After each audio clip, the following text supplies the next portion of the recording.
Nuestra cooperativa, la incorporación mía se produjo en el momento de la fundación, desde el inicio.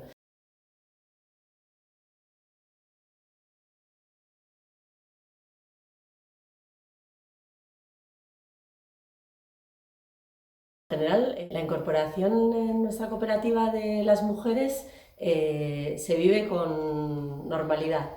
Incluso hubo algún momento en el que lo que se vivía como normalidad era la incorporación de hombres, porque históricamente hemos sido más chicas que chicos durante bastante tiempo. Y sí que es algo que tratamos un poquito de que vaya equilibrado.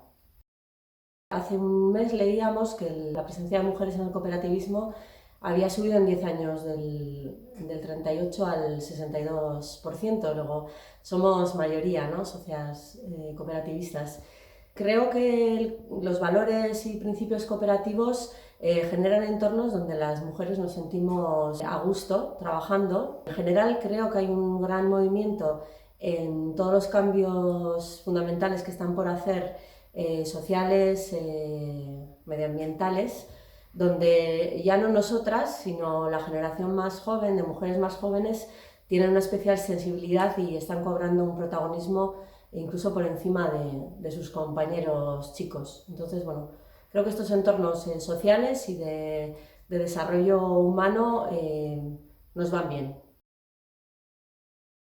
Erronkarik nagusiena aurkitu behar dugula indarra pauso bat aurrera emateko eta ahal dugun guztia egoteko lehenengo lerroan. Eta, bueno, bigarrenez ikusten dut zuzendaritza mailan, kudeaketa mailan, baby boom belaunaldi hori jubilatzekoa dagoena, batez ere gizonez osatua dagoela, eta hor dagoela aukera on bat zuzendaritza ekipoak barrizteko eta emakumeen presentzia handiago batekin.